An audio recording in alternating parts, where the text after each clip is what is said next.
If everyone would begin to seats, we're gonna. Did you see the Johnsons bought another investment property?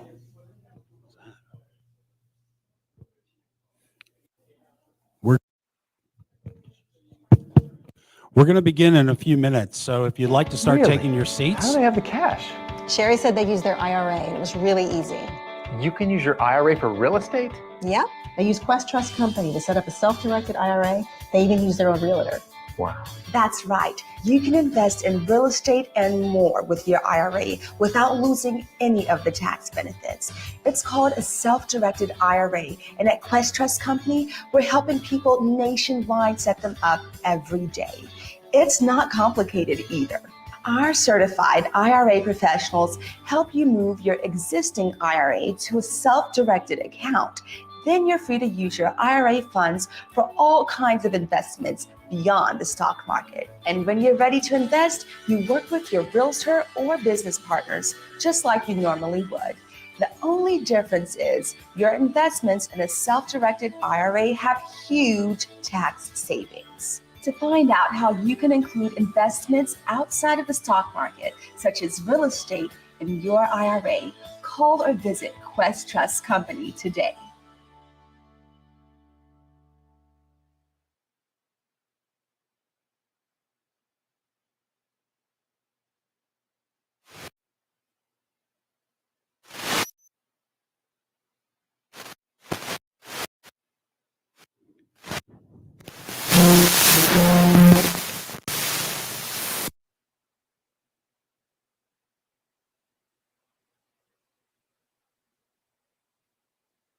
Is this working? Yes. Okay, great. How did you guys like that commercial? Not too bad? I'm expecting like a round of applause or something. I feel like I don't have to do. Thank you. Thanks. I feel like I don't have to do the intro because she pretty much said it all. And the Johnsons. We love the Johnsons, right? Right, Zach? You get to see the Johnsons all the time when we play that here. Well, good evening, everyone. Thank you for coming to our self-directed IRA social here in Austin. We've got a great program for you tonight. We're very excited. We've got our friends from Blink Lending that are here who have a lot of great things to talk about, a lot of great content. So we will get to them shortly. But I want to kick it off the way we usually do, where I'm going to talk a little bit about Quest and what we do. So I'll start with just kind of the basics of who we are. Quest is the largest self-directed IRA custodian here in the state of Texas. We have 20,000 investors currently with assets under administration. We have over 100 employees, many of whom have special credentialing in the area of IRAs. It's called the Certified IRA Specialist Designation. It's not something they just hand out either. It's something through the American Banking Association, and it shows a dedication and a study to the area of IRAs that many people don't have. And again, it's across the disciplines of our organization, not just on the sales or marketing side where we have these people who are credentialed. The other thing I want to point out is right now we have in excess of $2 billion under administration here at Quest, and we have in excess of $400 million in cash. We have clients who are looking to make deals. This evening, toward the end, we are going to have a little bit of an open mic, I guess you could say, where people will be able to come up and talk about what they're doing. So if there are opportunities that you are looking to fund, this is a great place to come and look because we do offer a pretty robust platform for networking. And again, our clients are looking to make deals. Now, the other thing I just want to say real quickly too is just to put a caveat on our presentation tonight. The purpose is for education. And again, we always suggest that you always consult with a tax, legal, and or investment advisor before entering into any deal, and always do your due because here at Quest, we do not provide tax, legal, or investment advice. Now, in terms of a self-directed IRA, I'll first of all just tell you, a self-directed IRA is no different than an IRA you're going to find anywhere else. I get that question a lot when people look at our application. They say, which one's the self-directed? They're all the same. IRAs are IRAs are IRAs. Self-directed, the distinction is that you get to truly select the asset that you invest in. So really, from a standpoint of IRAs to IRAs, in many ways, they're all the same. They all offer tax-deferred savings. They all offer you the ability to diversify and what you invest in, what you know, and what you've researched. The distinction, however, is that with the self-directed IRA, it truly is an asset of your selecting. So the diversification is greater than what you would get just by virtue of the stock market. And again, the asset you're selecting is something that maybe only you have access to. It's not something on a public exchange, or maybe not something that everybody is invited to invest in. And I'll go one step further, because another element of self-directed IRAs that I think is very unique is what I like to think of as a social element, a social investing element. Now, we've all heard of social investing, and a lot of it consists of things like companies that are ecologically focused and want to reduce their carbon footprint and have good practices in terms of what they do. And that's important. Absolutely. Those are the kinds of companies I think all of us would like to invest in, and it's good business. However, I would argue that with a self-directed IRA, you have more of an ability to actually make an impact on a localized level. Think about it for a second. When you buy a piece of property that you want to renovate, you're getting involved in your community. You are injecting money into the community by virtue of hiring local labor, sourcing materials locally, and you're building up a community. You are having more of a local impact, really, than anything. And the same is true if you're investing through a syndication or if you're lending. You're doing a little more passively, but the net result is the same. So again, I think at the level, really more of what you are doing, you can see the difference that you make through the self-directed IRA.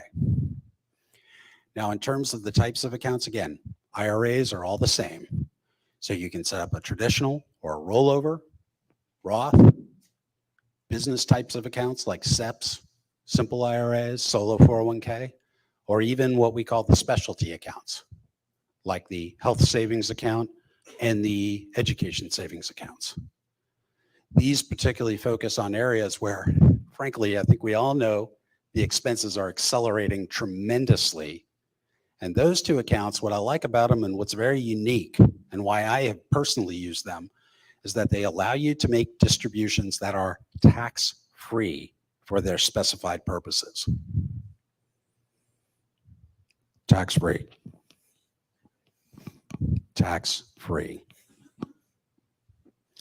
Now, in terms of the choices of what you can do here at Quest, again, we deal in the realm of private assets. Our niche is in real estate, but real estate has a broad meaning.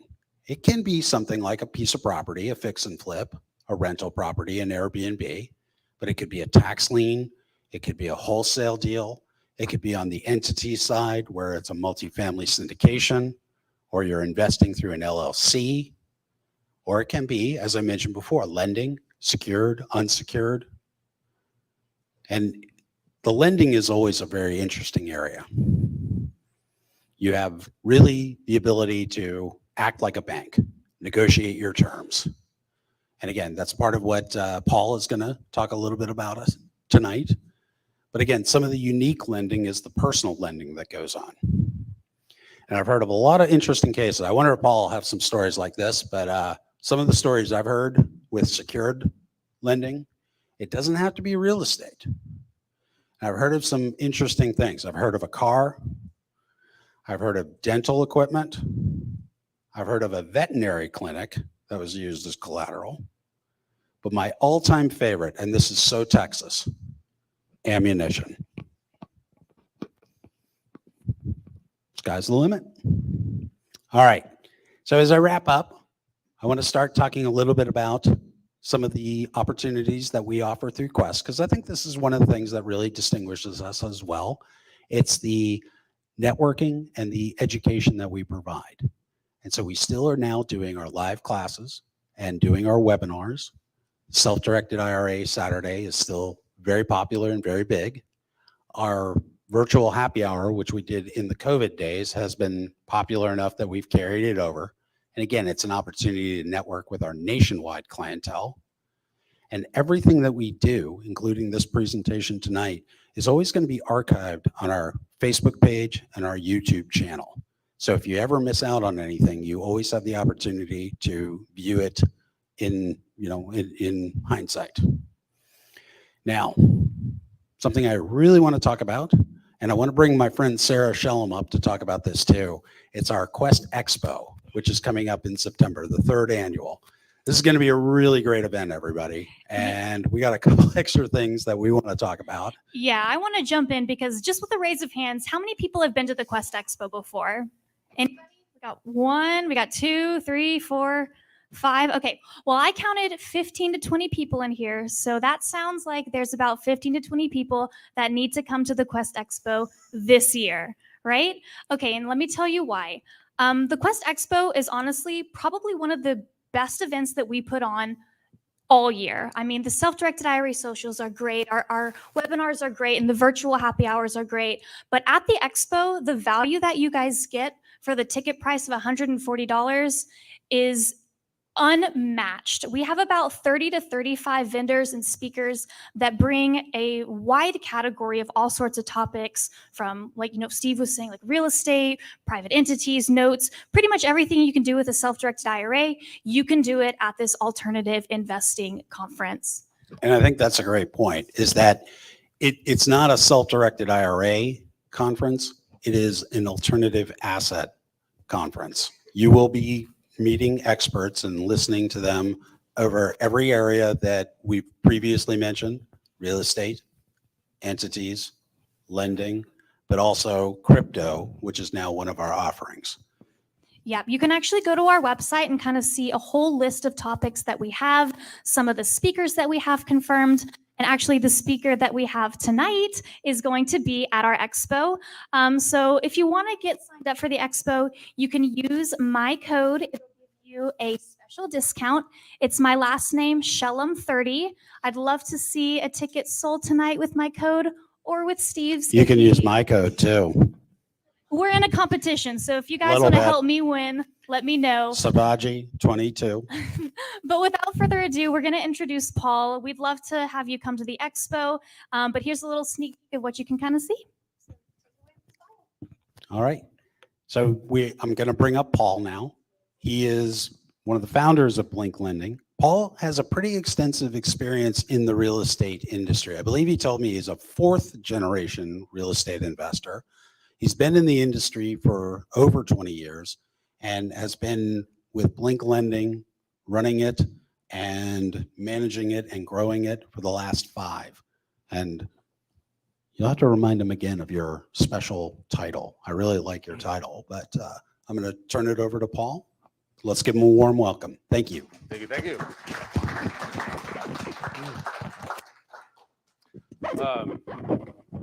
My great-grandfather did buy a property, and then my grandfather bought one, and then my mom bought one. So by definition, I am a 4th generation real estate investor. When I first started out, no one knew who I was. So I had to create this, I must know what I'm doing. So I've been doing this for 4 generations when really they each owned 1 rental property. So disclaimer there. Also, Blink Lending has been around for a little more than 4 years. And I would not be here if it was not for the 2 handsome gentlemen in the back. That is Rick Stegall and that is Ravi Kaku. They're partners within the firms. And when a lot of times you're talking to the decision makers, you are talking with them. So this presentation, it's how to shop, how to effectively shop and get the best terms. Sarah, why do you have it as Shalom? I don't know how to spell that. Why not Sarah 30? Everybody knows how to spell Steve. He's going to get it sold tonight because they know Steve. So that works. So I see some private lenders in the room. By no means do I want you to change the way that you're lending and change your terms. It helps us stay in business. So feel free to steal the secrets, but if you don't want to, by all means, please don't. So by a show of hands, who believes this to be true? Knowledge is power. Okay. Show of hands, who believes this to be a half-truth, kind of a trick question? Okay, John's raising his hand. He's seen it before. So it is a bit of a half-truth. I'm a fan of knowledge plus action is power. One of my favorite, if not my favorite cartoon ever as a kid is G.I. Joe. And G.I. Joe always ended the same way at the end. For those that watch it, knowing is half the battle. And I never knew what the other half was until I got a little older and I realized, well, Paul, you're married just because you know it's Valentine's Day doesn't really mean anything. Right? I've got to take the actions of getting the flowers, of getting the chocolates, and all the other stuff. So here's my invitation to you. I promise I will deliver on some great nuggets tonight. You can just know it and not apply it, or you can apply it. For those of you that borrow money, I heard you talking with Robbie earlier. It's a lot you can save in the financing that you get. Because make no mistake about it, your acquisition, your financing is every bit part of your acquisition cost, is it not? So if you have a marginal deal or even a good deal and you get bad financing, that'll turn the deal south very quickly. On the same time, if you get a marginal deal but get really good financing with it, that can turn the deal really good over time, right? So hard money, I'm looking around. Most of you guys get what this is, right? Sometimes we overcomplicate it. At the end of the day, it's just a very expensive mortgage. It's a first lien mortgage with rules made up by peers, right? If I'm the one lending the money, well, it's my gold. He or she with the gold gets to make the rules. That doesn't mean that borrowers have to borrow it from the lenders that are making the rules, because you guys are the other side of the market, right? You borrow it based on the terms that are given. So we always have choices both ways. Real quick on why you need private money. Your loan application has been turned down. If you just quit your job and now you're a self-employed real estate investor, you're not getting a bank loan. The house is ugly. We look at this house and go, wow, there's a lot of opportunity there. Not much I have to do to the house, and I can really, really turn the upside. Banks are going to look at this and go, you need a new roof. I'm not lending to you. If you didn't already know, a property has to be livable, marketable, and safe by Fannie Mae's definition. Now that definition it's pretty loose with it, but it doesn't include roofs that look like this. So the house has to be in good standing in order for you to get a traditional loan. Now, can you walk into a bank and get a commercial construction loan? Yes, you can. I promise Bill can walk into many banks here in Austin with a house like this, and he doesn't have to borrow money from private or hard money lenders. Now, he's dug his well before he's thirsty. And if there's really one thing that you take away from this, if you haven't established a relationship with a local regional bank as an investor, you want to do that immediately. Because I just said, dig your well before you're thirsty. You're going to need money from a local bank. And when you go in there saying, I have this great property, will you lend me money? They don't know who John is. And when they don't know who John is, they don't miss you because you haven't given them a reason to miss you. But if you go in, hi, my name's John, I'm a real estate investor. I want to open some bank accounts, talk to you about your products. I want to see if we're a fit. Now John puts some money in the bank. He gets to know some people. He goes by a few times. When he needs a loan, they know who he is. That's digging your well before you're thirsty. Speed. Even Bill, he goes and gets that loan. They're not closing in 7 days. They're not closing in 10 days. I go get a loan from a bank. They'll lend to me. I'm not closing in 7 days. I'm not closing in 10 days. If I have a line of credit and that other stuff, of course, but that's not the loan we're talking about here. And of course, other people's money. You want to leverage, right? We've all heard of OPM. So 4 reasons you don't qualify, the property doesn't qualify, you need to close fast, and leverage, you want to use other people's money. Now for the presentation, this is a, how many private lenders do we have in the room? And then how many borrowers do we have in the room? Can we share that information, private lenders? Awesome. Borrowers? Okay, no matter who here, no matter what I say, you're not going to raise your hand? Awesome. You're out there. So this formula actually works really well for both sides. I really like it for the borrower when they don't know if it fits or not. Like, I really like to call it a quick no formula. I was dealing with I'm not making this up. I was dealing with a client today. They're buying a house for $215,000 and needs $45,000 in renovations. Let me give you the numbers again. 215, 45 in renovations, that's 260. ARV is 290. Look, this is a horrible deal. Why are you talking about this? Let's not do it. Well, Paul, what if I go conventional? Financing's not going to fix that deal. It's just a bad deal, right? She's still trying to make it work. This formula stops you, I feel, from trying to make a deal work. Also, on the flip side of things, private lenders. I've been in rooms like this before, and they go, I've got 7 deals to look at. It's going to take me all day. What's your borrower's credit score? How much money do they have in the bank? What's their cash flow like? And why I ask that first is because could you imagine spending time fully analyzing 7 properties to see if you're going to lend on them or not, only to find out the person that you're lending to has a 580 credit score and $8,000 in the bank? You just wasted your time. So as a borrower, if you run this formula, you see that there's too much money to come to closing with. You don't do this deal.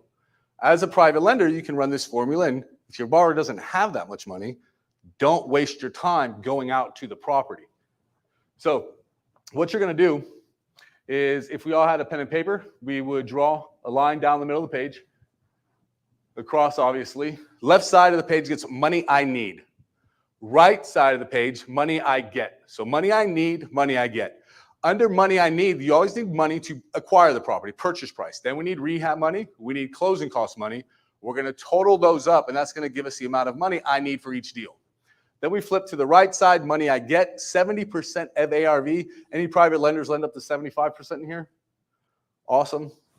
I'm one of those as well. I'm surprised more don't. You know, it's this whole risk to it. But the 5%, I think, really gives an advantage when borrowers are trying to save money. It's just such an easy trick to do. So 70% of ARV, right? ARV times 70 or 75 or 65, whatever it is, right? And now you get the number. And you fill in what you need to bring to closing. So an example here, purchasing for $245, rehab is $75,000, closing costs $10. This is a little light. I think they'd be closer to 12, 13 in this example, but it leaves the math easier. So we add all this up, it's $330,000. ARV is $450, 70% of $450 is $315. In this example, the difference is $15,000. That's what the client's bringing to close. So if you're a borrower, you're watching this going, is $15,000, am I comfortable bringing that to closing? If the answer is yes, keep analyzing the deal. As a private lender, if you're looking at this and, well, John, you're lending money to somebody and they don't have 15 grand, don't go look at the house, right? So let's get into the actual presentation. These are questions. How do I say your name? Rosh. So Rosh, I can't quantify this. You could with the other numbers, but I don't know how much you would save by asking these questions. We should take the example that we just had, the 245 and 75, and let's just see it. So this is a penalty kick. First question I like to ask is, do you have any prepayment penalties? Do you have any prepayment penalties? And another way of asking the question is, do I have to pay you a minimum amount of interest? See, Raj, on the way up here, the three of us, that gets louder and lower and louder and lower. On the way up here, we looked up American Association of Private Lenders. It's a conference that's in Vegas on October 20th. And at that conference, there's going to be a bunch of speakers that go up to the front of the room, and they tell us private lenders how we can make all this money on the side by charging what I like to call junk fees. One of those junk fees is, don't call it a prepayment penalty, call it minimum interest due. It's the same thing. So you're giving me a 6-month loan. If I pay you off in 2 months, am I going to have to pay you an additional 4 months of interest? Am I going to pay you a prepayment penalty, or do I only pay you 2 months of interest? Next question. Are you a broker or are you a direct lender? I'm okay with both. I just like to know. See, if I keep saying John's name, it's because we're buddies. It's okay to work with a broker. It's okay to work with a direct lender. But when you're working with a broker, do you think you're getting a lower interest rate or lower costs than if you're working with the lender directly? I'd argue that you're paying a little extra. And why? Well, you have to pay the broker, do you not? Also, am I talking to the decision maker at that point? If I'm talking to you and you're borrowing money from the back mic, well, I have to rely on you to get me the right information, right? So that can cause a delay in closing. So if I've got to close in 3-4 days, maybe a broker isn't the best bet for me. Maybe I need to go to a direct lender. I like brokers. I like brokers a lot. You need to know these things in advance before you go in, because the last thing you want to do is miss out on a deal because you chose a lender that couldn't perform on time, and they tell you, well, my lender changed his mind. What do you mean my lender? Rosh, I was talking to you. I thought you're my lender. Now you're blaming this guy behind it. It doesn't work that way, right? Do you report to the credit bureau? For you buy and hold lenders, this one really, really, really matters to you. Why it matters to you is when you have a new debt go on your credit report, do you think your credit score goes up or down? It goes down. So you just bought that house for $245,000, and this hard money lender is going to report you to the credit bureau. So now you had a 747 credit score, let's pretend. By the way, that's the top tier interest rate that you can get. This is a house that you're going to renovate and immediately convert to a rental, and you plan on keeping this for, let's say, 10 to 30 years. The mortgage gets reported to the credit bureau. Your credit score drops. You go to refinance. I pull your score. John, you got a 712. The hell do you mean I got a 712? I've had a 747 my whole life. I haven't done anything except buy this house. So on the mortgage, it goes down. Now he's got that 10 to 30-year loan at a credit score that's just a small representation of a snapshot in time. That's not what his real credit score is. So if you are an investor that's looking to keep properties as long-term rentals, having it report to your credit bureau is not a good idea. Also, if you have good credit, you don't need to rebuild it. Well, different conversation. All right, escrow account. How does that work? An escrow account, this is a real good definition. I just want to read it. A special account opened with bank or other financial institution to hold funds in trust until some condition is met by the person or company for whom the funds are designated. For example, until the bathroom renovations are completed, until the new roof is put on, all that. So you have an escrow account. Tell me, how does it work?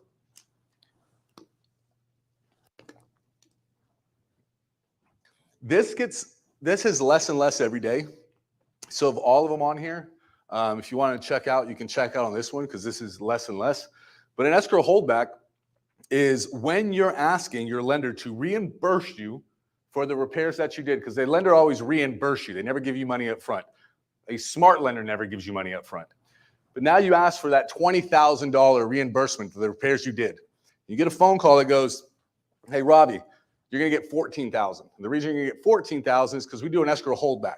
And that escrow holdback means we hold back 30% of the money you asked for until the entire project is complete.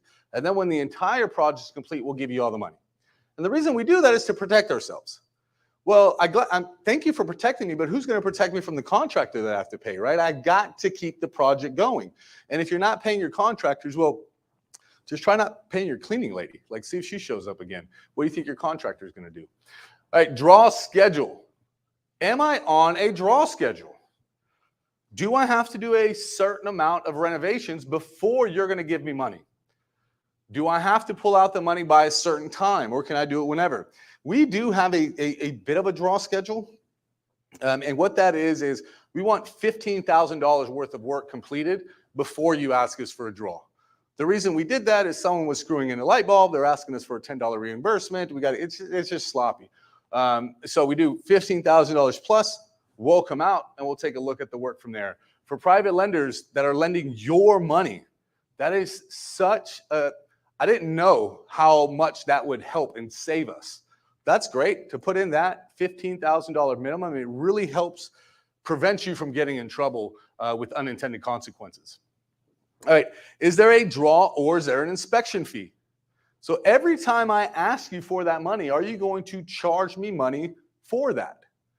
Typically today, the average inspection fee is right at $250. So on that deal earlier we ran was a $75,000 rehab budget. And now let's say you do 5 draws at $250. That's $1,250. That's a half a point.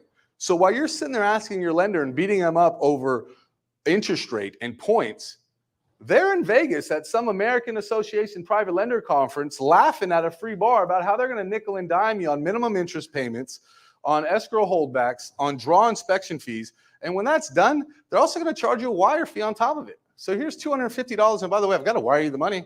And it cost me $50. What bank has ever charged you $50 for a wire? Like, I wire money internationally, it doesn't cost $50. But every time this private lender has to send you money, it's $50. When you do bank wires and volume, but they're $6. Just saying, they're $6. Pick it up for your client. Time. How fast are you going to process the draw?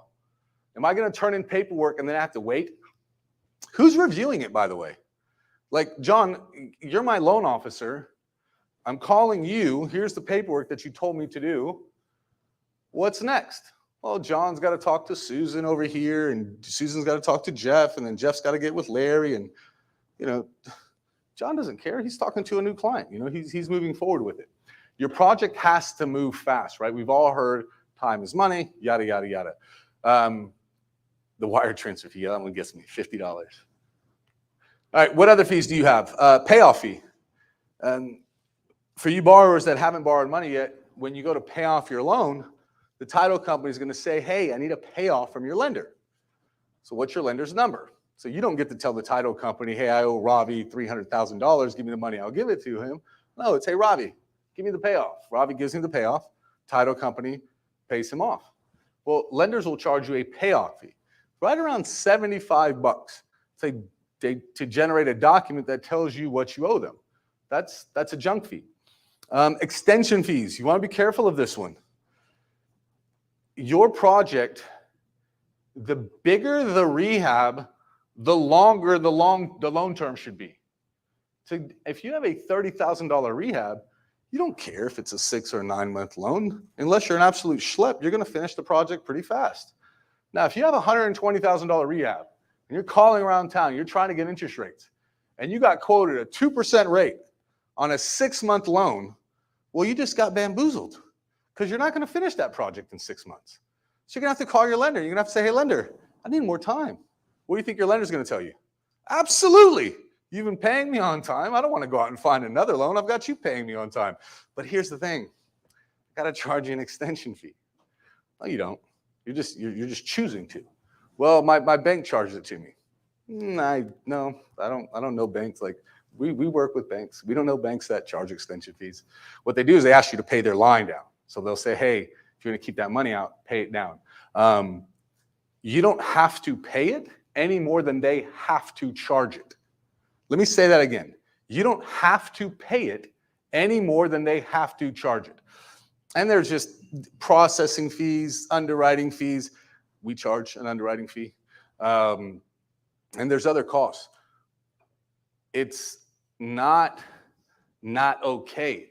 I could sit up here and give you I'd venture to bet better than anybody in the room. I could tell you why a payoff fee is actually a good fee. So I could go both sides of it. I just think as an investor, as a borrower, it's your duty to know. And if you know and then you still choose to move forward, that's great. But far too many times I hear this, well, Paul, I didn't know they were going to do this.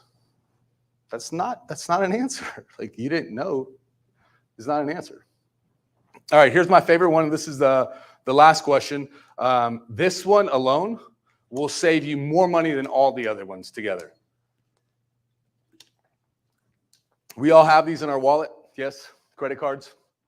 I imagine they work something like this. The better credit you have, the more money you can borrow at a lesser interest rate, right? I've got one in my wallet. I can borrow up to $10,000 on it. I never borrow that much. So every month when I get a bill, my statement is for the amount that I used. So if I use $2,000, I have the choice. I can either pay the minimum $50 a month, or I can just pay it all off. Now, like most in the room, I choose to pay it all off. But you know what never happens? And you know what never happens to you with the credit cards? You never get a bill for that full $10,000. Could you imagine that credit card that you have with a $10,000 limit, if you didn't use it for a month and they sent you a bill and said you have to pay me interest on that $10,000? Like, I would be absolutely livid. And I imagine you would too. On a credit card, the interest is a lot less than it is on a private or hard money loan. So earlier when we did the example of money I need, John, do you remember what the rehab budget was? 75 grand. So $75,000. If you're paying interest on that $75,000 and you haven't used it My question to you is this: are you an investor that wants a lower interest rate, or are you an investor that's looking for the least amount of money out of your pocket as possible? Because I could argue a 12% interest rate on a full loan amount of $315,000 is a hell of a lot higher of a payment than on the 245 at a slightly higher interest rate. At which point does it catch up? That's a good question, because obviously when it's fully drawn out, the tables turn, right? So again, the numbers, we look at them, in God we trust, and everything else we verify, right? So you want to run the numbers and see, does it work? And in most cases, you're going to find out that not paying interest on money you haven't used, well, is the better option. So what questions do we have? Any on this? Awesome. So Blink Lending, I have 3 kids. They all love candy. I am a huge candy fan. Blink Lending, I want you to think of us as a candy store like this. These are all loans. We've got red loans, we've got yellow loans, we've got purple loans, short-term loans, long-term loans. We do non-recourse loans. The loans that we don't do are construction loans. We don't do condo loans, and we don't do commercial loans. I see Bill's got on his shirt, he lends up to $10 million. That is way deeper than the pockets that the 3 of us have back here. Bill's been around a little bit longer than we have, and well, he was buying properties in Georgetown for $64,000 when, could you imagine that today? Buying a property in Georgetown for $64,000? Like a doghouse? Does it have a roof on it, or is that with the ARV? So we do tons and tons of loans. We do them all over Texas. If you're a homeowner, you're looking to pull cash out of your house, we do that loan. If you're an investor that's looking to get cash out of your house, we do that loan, and all the other loans that come with it. Rick, Robbie, did I mention it? Did I miss any loans we do? Notes. We sell notes for you private lenders out there. So Rick, Robbie, and I, we put on these fancy suits. We didn't wear them on the drive up here. We got here a little early. We changed into them, and we'll probably change out of them on our drive home. But we come up here for the sole purpose of, well, marketing, right, to grow our business. We will get a loan. If not tonight, it will be another day. And then we're going to fund the deal with our money. And then after we fund the deal with our money, we're going to look in our bank account and go, wow, if we don't get more money in our bank account, we're not going to be able to do this again. So we better sell a loan, a note. So we call Kurt Sims up and we say, hey, Kurt, we got this great note for you. Here's the deal. And then Kurt sends us the money. So our bank account goes back up. We charge the client 11%. We pay Kurt 8%. He's happy because he just gets to, enjoy the view from his condo while we're driving up and down from Houston to Austin. And it's always in a first lien position, and we guarantee the note. We've done over 400 loans in our 4 years. We've had 4 foreclosures. In all those 4 foreclosures, we pay everybody back. So our private lender default rate is 0. And if you check out our reviews, we're 210 plus strong on Google. We actually discovered that between the 3 of us, we have 50 years of experience this year, which, how do you feel about being associated with 50 years, Robbie? You still look like you're 22. All right, last thing. Whether you use us or not, let me say this again. Whether you use us or not, you're going to need a pre-approval letter one day. And your lenders might not answer the phone, especially if you call them on a weekend or at night. Like I told you, I have 3 kids. The whole reason we have this, what I'm talking about right now, is because I just didn't want to get any more phone calls on the weekend. Like, if one more client calls me for a bloody pre-approval letter while I'm playing with my kids, I'm going to lose my damn mind. Like, this is so easy. We've got to fix it. So we did. You go to our website and you get a pre-approval letter instantly. I don't pull your credit. Did y'all take a picture of Rick Robbie? Y'all never get a picture of me up here, man. Thank you. I just see Ingrid doing it. I'm like, we leave here and I'm like, hey, did you get a photo? I want to post it for marketing. They're like, no. Kidding me. Love you guys. So the instant pre-approval letter, you can go to our website. I don't pull your credit. I don't ask for your income documents. I don't ask for your bank statement. Based on the answers that you provide, there's a little algorithm that gives you a pre-approval letter instantly. You have to use this. I don't call you. We don't call you afterwards and try to convince you into using us and all that stuff that comes with it. But don't miss out on the deal, right? And if you don't already, you still do your event here, do you not? So if y'all probably gonna regret saying this because he's a private lender. if you haven't come to Bill's events, they're some of the better events that I've ever been to. The content is really, really good. And the room, he's got a really good crowd in the room. So if you haven't checked it out, I highly recommend going, and then get the pre-approval letter from us and use us. It was awesome. You guys are awesome. Thank you so much. That is my contact information. Paul at Blink Lending, Rick at Blink Lending, Ravi, that's our CEO. So great, man. But yeah, that's the contact information. If you have anything, I'd love to answer them. If not, drive home safely. And thank you for your time tonight. We actually, Uh-oh. we have some questions from online, just real quick. Then we'll give a round of applause. But somebody asked, how fast can you close hard money financing on fix and flips? What's your credit score? How much money do you have in the bank? And how much money are you putting down? So that's that. I joke, but I'm serious. And what you'll find is the higher those are, the faster it moves. Now, all that aside, and in a vacuum, if we have a survey, we can close you in 3 days. So if we have a survey, we can close you in 3 days.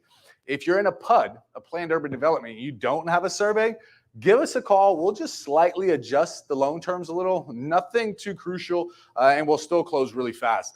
We don't have to go through, because our money is sourced from private lenders, we don't have to use bank lines of credit, and therefore we're not lending money based on red tape of a bank that's behind us, wanting the appraisal and wanting XYZ.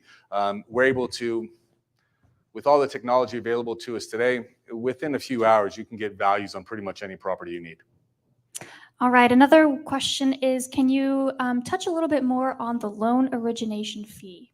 Yes. So what a loan origination fee is, think of it as a door fee to get into the into the club or to get into the baseball game, and then when you're in there, well, then you pay for everything else after. So origination fees, what you're going to see, that's a cost to borrow the money as a lump sum that's typically paid at closing.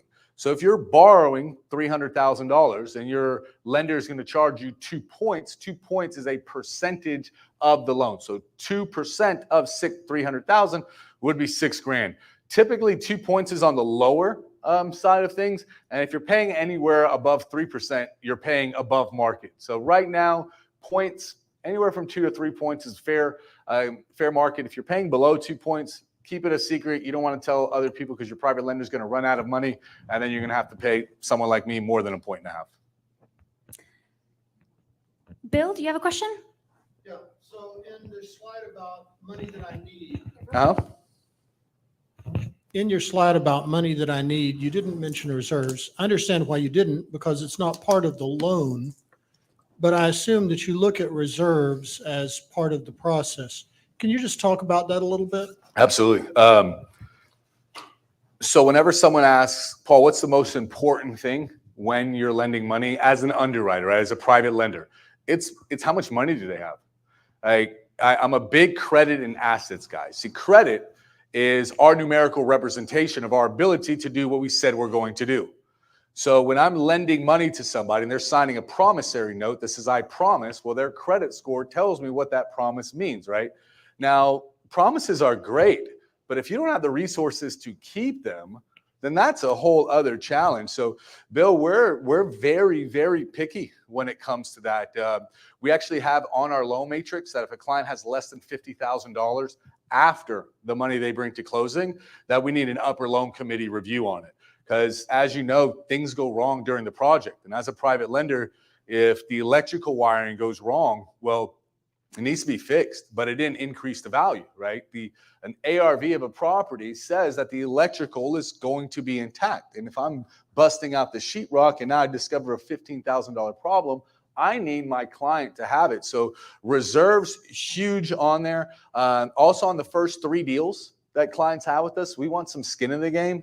We're fans of 10% cost brought to closing, or 10% of purchase price rather. So very, very big on assets. And as private lenders, you should be too. Now, if you're a borrower and you just heard that and you've got money in the bank, you want to lead with that. Banks and lenders love lending money to people that don't need to borrow it. I was in Greece this summer. I'm Greek, and I opened a bank account. And as I left, one of the funniest things ever, my banker handed me an umbrella. I'm like, I'm opening a bank account. Like, why on God's green earth are you giving me an umbrella? He said, well, in Greece, we have an expression, you know, we give you an umbrella when the sun's out, and as soon as the rain comes, we take it away, which is pretty fitting to how banks and lenders are, right? They're always smiles that I'm here, but the minute you need them, they're like, nope, I'm not here. Do you have a follow-up, Bill? Yeah, actually, different topic. Thank you for discussing that. The other question I have is, how much do you look at what the person's previous experience is and also what's in their pipeline? So I'm a big, it's really five things. It's credit, income, assets, exit strategy, and experience. You know, so the experience is what you're asking about. I'm huge on experience, but I don't care if they've ever flipped the house before. So what the hell does that mean? Well, what's their background? What do they do for a living? How old are they? You know, married, not married, children, not children. How long have they been in Texas? You know, are they from the town? How much money do they have in their bank?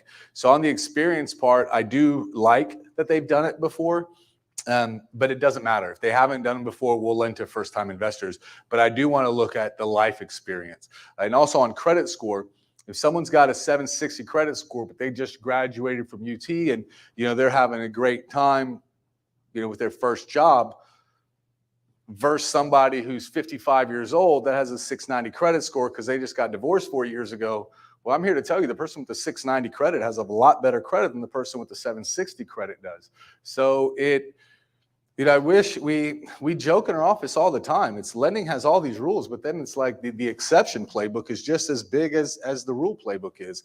And then as far as the other part was what they have coming down the pipe, one of the big questions I ask is how many deals have you done in the past 24 months?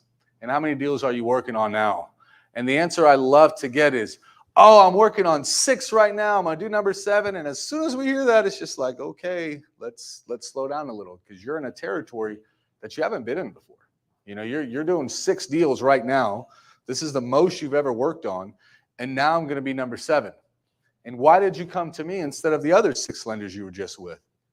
And why did they tell you no? I know why you came to me because they told you no. You're not going to call me like and just because they're going to ask them and they're going to call me. So experience I look at, but not so much in life experience is more key to me. And then what can they handle within the capacity that they have? We have a client who is a full-time engineer working on a project outside of his town. That's wanting his last draw right now. On the draw, it said that he was going to do some bathroom repairs. We asked him for the pictures for the bathroom repairs. He said he had to call his contractor to find out what's going on. Wait a minute. You don't know what's going on with your project? Huge red flag. So that's nowhere in the playbook. But if you don't know what's going on with your deal, like what else do you not know what's going on? So good doctors ask questions. Great doctors ask a lot of questions. And it's as a private lender, you're asking the questions. And as a borrower, you're asking the questions. You're starting to uncover and you get the information you need to move forward. Good questions. Last question from somebody online says, I can't access the website. Can you repeat it for me one more time?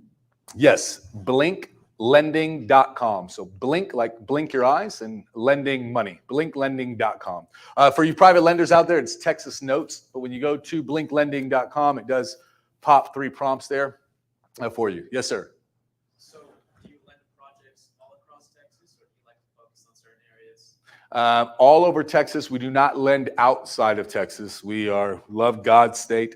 And we don't have plans of going outside of Texas, really ever. And you can also refinance those hard money loans into conventional loans? Yeah, it's our favorite loan. It's 1 client, 1 property, and 2 loans. So we're a capitalist. We really like that. And as the Burr strategy investor is actually a really big client of ours because we're one of a handful of lenders that we know of in Texas that does both loans. So we close the private money loan with you. And then because we're fully licensed, bonded, and insured to do all the other loans, we can immediately convert it over. So this is our favorite stuff to talk about is investor loans, but really 3/4 of our business comes from people that are buying houses. Like there's a realtor that here in Austin that sends us business. 3/4 of our business comes from people buying houses and doing regular loans. This stuff's more exciting though. Any more questions? Okay, now let's give a big round of applause to Paul. You guys are great. Thank you. Alrighty, so this is the part of the night where we will let you guys come up if you have a deal or a service or something that you would like to present in front of the crowd. Feel free to come line up over here or just come take the mic out of my hand. The floor is yours. We do ask that you keep it to about 45 seconds to a minute long. You can network afterwards, but Bill, take it away. Y'all have already figured out I'm not bashful. I'm Bill Kreider. I am a private lender. I'm not really competition to you, Paul, because about 80 to 90% of my loans are second mortgages. And I'm not sure how many of those y'all do. So great. So that not really a competitor. So that, I do a lot of second mortgages, and I also pair up with other private lenders. If there's a second mortgage that I don't have enough liquid cash to do, I have a list of private lenders that I call up and say, hey, you want to pair up with me on it? So if you're a private lender and you'd like to occasionally pair up with me on a loan, let me know. I'll be glad to give you my card. Anybody else? Just Bill? Alrighty. Here you go. Thanks. So I'm with Upside Avenue, so I guess just changing it up a little bit. We're on the commercial side, and we're equity investors. So specifically apartment complexes, we have 220 million worth of apartment complexes across Texas, and you can invest with us directly online at upsideavenue.com. We're vertically integrated. That just means that we have in-house property management, in-house construction that does all the rehab efforts, and we're also developers of multifamily assets. So in the Upside Avenue portfolio right now, there's actually Class A multifamily that we'll be building over in San Antonio, just a couple miles from their airport. And the rest of our assets are located across Houston, San Antonio, as I mentioned, DFW. And then we also have one small apartment complex over in OKC. But apart from that, mostly Texas. No accreditation or net worth requirements to invest with us. Minimum investment is only $2,000. So you can put in $2 million or you can put in $2,000. It's all good with us. And it's an entirely passive investment. We pay out dividends quarterly. And in 2021, we had a 7.5% dividend yield. And the share price grew 15% throughout those 12 months of 2021. So it was definitely a record year for us. And yeah, as equity investors in multifamily, it's a pretty good, recession-resistant asset class. And if you're worried about things like inflation and stuff like that, real estate definitely holds its value. But upsideavenue.com, check us out. Thanks. Alrighty. Well, thank you guys for coming out. Just one more friendly reminder. If you guys want to get signed up for the expo, we are doing early bird prices, but that does end on May 31st. And real quick, I just want to show you a little recap video of why you guys should come to the Quest Expo.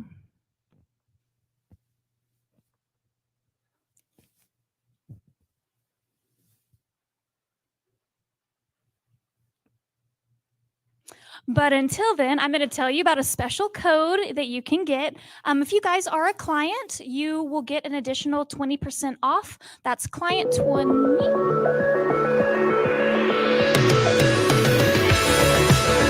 Coming to this expo is such a wonderful learning experience. There are hundreds of other real estate investors to network with and to learn from.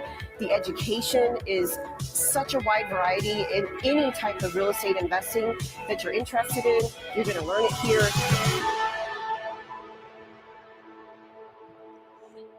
Awesome. There we go.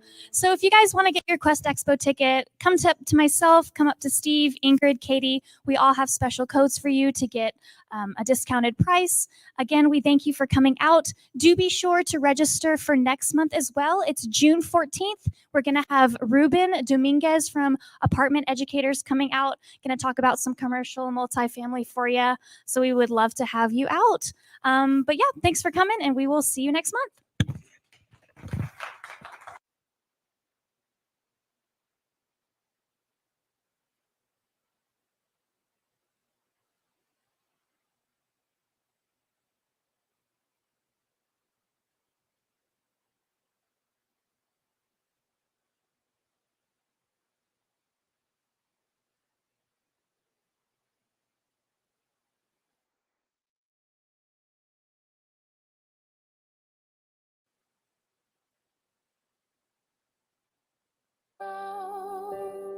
Got all this time on my hands.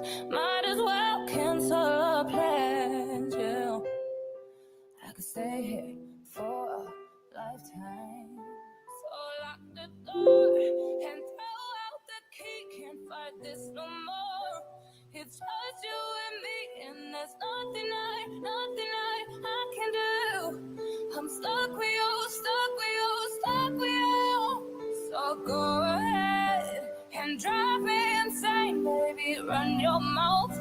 I still wouldn't change being stuck with you, stuck with you, stuck with you. I'm stuck with you, stuck with you, stuck with you. Whoa, baby, come take all my time. Go on, make me lose my mind.